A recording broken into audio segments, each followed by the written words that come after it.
A single Danish company became worth more than the entire economy of Denmark. More than every farm, factory, and shop in the whole country combined. And it happened on the back of essentially one thing, a weight loss injection. That company is Novo Nordisk. And the drug is the one you've heard about absolutely everywhere, Ozempic, and its sister, Wegovy. A simple weekly shot that quietly tells your body that it's full. At its very peak, Novo Nordisk was worth over $500 billion, Europe's single most valuable company. One drug class, worth more than most entire nations on Earth. So, how does one weekly injection create quite that much value? Enough to outweigh a whole country and to send ripples right through the food sitting on your plate? The answer is a very nearly perfect business, built on biology, scarcity, and a subscription you might never cancel. So, let's follow the money. Your gut naturally makes a hormone called GLP-1. After a meal, it sends a signal up to your brain. That's enough, now you're full. It is, essentially, your body's own built-in off switch for hunger. These drugs are simply a clever copy of that hormone, but one engineered to last for days, instead of just minutes. So the I'm full signal stays gently switched on all week long. And here's the twist. These weren't even invented for weight loss at all. They were diabetes medicines. The dramatic weight loss was a side effect, one that quietly turned out to be worth far more than the original job. And the result is that people just eat less, without the constant, grinding battle of willpower. In trials, many lost around 15% of their body weight, numbers that older diet pills could only ever dream of. So for the very first time, there was a weight loss drug that genuinely, reliably worked. And in a world the size of ours, that single discovery was worth an absolute fortune. Now, just combine that with the sheer scale of the problem. More than 1 billion people on Earth live with obesity. So the potential market here was never some little niche, it was a real fraction of all humanity. So demand for these shots didn't just grow. It absolutely exploded. Prescriptions soared, the drugs went viral all over social media, and Novo Nordisk simply could not manufacture them anywhere near fast enough. In fact, the frenzy got so intense that real shortages broke out. For a while, some diabetics who had relied on these shots for years suddenly couldn't find them, quietly outbid by a whole world now chasing weight loss. And just look at what that did to its sales. Ozempic and Wegovy together rocketed from a quiet side business to over $30 billion a year, one of the fastest drug ramps in all of history. But raw demand on its own doesn't make a company worth more than a country. For that, you need something far more valuable.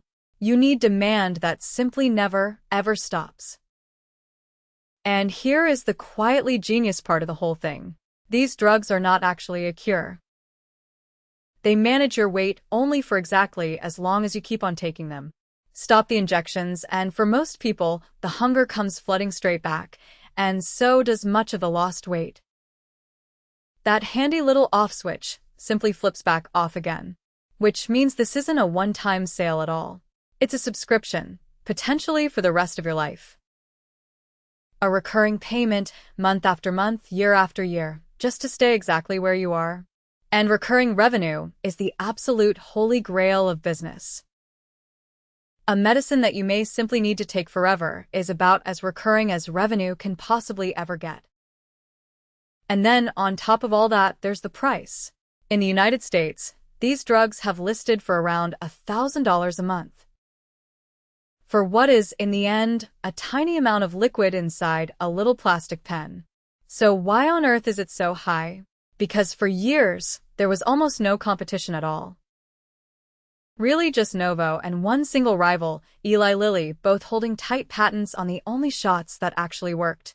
And when a product that everyone desperately wants is both scarce and patent protected, the maker holds truly enormous power over the price.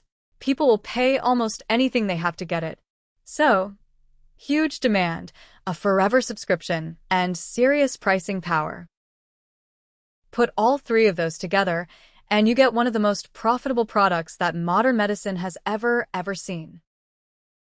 Which brings us right back to little Denmark. Novo Nordisk grew so staggeringly valuable that its worth actually eclipsed the entire Danish economy. It became Europe's most valuable company, worth over $500 billion.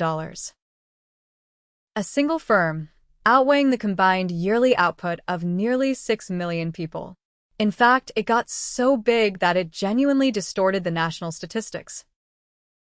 Economists had to start tracking Denmark's growth twice, once with Novo Nordisk included, and once completely without it. And here's a uniquely Danish twist to the whole thing. Novo Nordisk is largely controlled by a charitable foundation. So a huge slice of all those obesity profits flows right back into scientific research and into the country itself. One company, one single drug class. And suddenly, it was more economically powerful than the entire country it calls home. But the truly strangest effects of all show up far outside the pharmacy. Because a drug that makes hundreds of millions of people eat less is a direct threat to absolutely everyone who sells food. Snack giants, soda makers, fast food chains, their share prices visibly wobbled, on the fear of a world that suddenly snacks a whole lot less. The very thing that shrinks waistlines could quietly shrink their sales. But the food giants didn't just panic, they quickly started to adapt. Some began rolling out smaller portions and high-protein, GLP-1 friendly snacks, racing to feed a world that now wants to eat just a little bit less. And it got almost comically absurd. One major airline openly mused that lighter passengers might one day mean less jet fuel burned. A weight loss drug, quietly nudging the cost of your next flight. So when one single medicine can move the food industry, the airlines, and a nation's entire GDP, you are really not looking at just a drug anymore. You are looking at a genuine economic force. Now, for the cracks in this glittering story, because it is absolutely not a sure thing forever. The good times here come with some very real warning signs. Because competition is finally arriving. Rivals, cheaper copies, and even simple pills are all coming fast. And as they do, that precious pricing power starts to quietly fade. Novo has already had to trim back its outlook. During the shortage, a legal loophole even let cheaper, copycat versions flood in from compounding pharmacies. It was a brief, vivid glimpse of the price war that is now slowly, surely heading Novo's way. And then there's the giant, looming question of who actually pays for all this. At $1,000 a month for hundreds of millions of people, the simple math strains nearly every health system on the entire planet. And these are powerful, real drugs with real side effects and real unknowns. A genuine medical breakthrough, yes, but certainly not a magic wand, and definitely not without a very large bill attached. So, if you strip the whole thing right down, the real lesson here is genuinely striking. The single most valuable thing in all of modern business might just be a product that people feel they can never, ever stop buying. Ozempic works its magic on human biology, but its truly staggering value works purely on economics. Demand at the vast scale of humanity, quietly locked into a subscription, with the rare power to set its very own price. So the next time you hear that some weight loss shot is worth more than an entire country, just remember, they were never really selling you a thinner you. They were selling a customer who comes back forever.